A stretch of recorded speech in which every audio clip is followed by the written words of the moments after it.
যত বড় কঠিন রোগ হোক না কেন, যদি এই ছোট্ট দোয়াটা 7 বার পাঠ করতে পারেন, আল্লাহ পাক অবশ্যই তাকে পরিপূর্ণ সুস্থ করবে। যদি তার হায়াত থাকে, যদি তার হায়াত থাকে, মৃত্যুর সময় যদি না এসে থাকে, তাহলে আল্লাহ অবশ্যই এই দোয়ার বরকতে তাকে সুস্থ করবে। নবীজি সাল্লাল্লাহু আলাইহি ওয়াসাল্লাম নিজে যখন কোনো অসুস্থ ব্যক্তির খবর পেতেন, তিনি ছুটে চলে যেতেন এবং এই দোয়াটা পাঠ করতেন। তিরমিজি শরীফে বর্ণনা আসছে, আব্দুল্লাহ ইবনে আব্বাস রাদিয়াল্লাহু তাআলা আনহু হাদিসটা বর্ণনা করেছেন।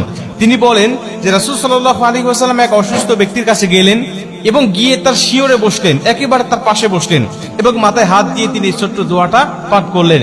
এবং নবীজি আমাদেরকে উদ্দেশ্য করে ডাক দেয়া বলেন, শোনো, এই দোয়াটা যদি কোনো ব্যক্তির কাছে গিয়ে, যদি কোনো মুমূর্ষু ব্যক্তির কাছে গিয়ে, যদি কোনো অসুস্থ ব্যক্তির কাছে গিয়ে এই দোয়াটা তোমরা পাঠ করতে পারো, আর আল্লাহ যদি ওই সময় তার মৃত্যু না লিখে থাকে, তাহলে অবশ্যই আল্লাহ পাক এই দোয়ার বরকতে তাকে সুস্থ করবে, তাকে শেফায়ে আজেলা কামেলা দান করবে। আম্মা জান আয়েশা রাদিয়াল্লাহু তাআলা তিনি বলেন যে নবীজি যখন কোথাও কারো অসুস্থের খবর পেতেন, তিনি আর ঘরে থাকতেন না, ছুটে চলে যেতেন। সে মুসলিম নাকি অন্য ধর্মের লোক, এটা তিনি দেখতেন না। নবীজি সেখানে গিয়ে, তার কাছে গিয়ে নবী সাল্লাল্লাহু আলাইহি ওয়াসাল্লাম তার খোঁজ খবর নিতেন এবং তিনি মুসলিম হলে তার কাছে গিয়ে নবীজি সাল্লাল্লাহু আলাইহি ওয়াসাল্লাম এই দোয়াগুলো পাঠ করতেন এবং আল্লাহ পাক তাকে সুস্থ করে দিতেন। এই দোয়াটা পাঠ করার বরকতে আল্লাহ পাক তাকে সুস্থ করে দিতেন। দোয়াটি হলো ছোট্ট দোয়া, আসআলুল্লাহাল আযীম রব্বাল আরশিল আযীম আইয়াশফিয়াক।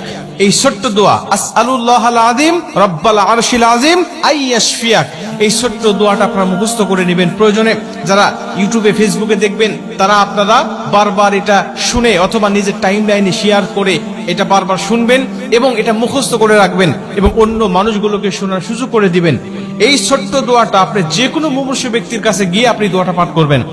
অথবা অনেক মানুষ কিন্তু আমাদের কাছে দোয়া চায় যে আমি অসুস্থ আছি, একটু আমার জন্য দোয়া করেন। তখন আপনি দোয়াটা পাঠ করতে পারেন, আসআলুল্লাহাল আযীম রব্বাল আরশিল আযীম আইয়াশফিয়াক। এই ছোট্ট দোয়ার বরকতে আল্লাহ তাকেও সুস্থ করবে এবং আপনি যে রোগীর খোঁজ খবর নিতে গেলেন, এর বিনিময়ে আল্লাহ পাক আপনার জন্য কিছু ফেরেশতা নিযুক্ত করে দিবে, শুধু আপনার মাগফিরাত কামনা করার জন্য। মুসলমান ভাইরা আমার, নবীজি সাল্লাল্লাহু আলাইহি ওয়াসাল্লাম বলেন, যখন কোনো ব্যক্তি মুমূর্ষু ব্যক্তির খোঁজ খবর নেওয়ার জন্য যায়, যদি সকালবেলা যায়, আল্লাহ পাক তার জন্য একদল ফেরেশতা নিযুক্ত করে রেখে দেয়। ওই ফেরেশতারা সন্ধ্যা পর্যন্ত তার জন্য মাগফিরাত কামনা করতে থাকে এবং ওই ব্যক্তি যদি সন্ধ্যার সময় তাকে দেখতে যায়, কোনো মুমূর্ষু ব্যক্তিকে দেখতে যায়, আল্লাহ পাক আরেকদল ফেরেশতা তার জন্য নিযুক্ত করে দেয়।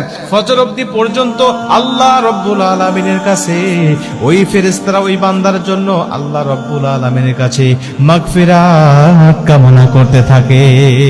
আপনি তার খোঁজ খবর নিতে গেলেন, সে অসুস্থ ব্যক্তির, এই খোঁজ খবর নিতে যাওয়ার কারণে আল্লাহ আপনার জন্য ফেরেশতা নিযুক্ত করে দিচ্ছে আপনার জন্য মাগফিরাত কামনা করার জন্য। এবং যাকে দেখতে গিয়েছেন, আল্লাহ পাক তাকেও আপনার দোয়ার বরকতে তাকে পরিপূর্ণ সুস্থতা দান করতেছে।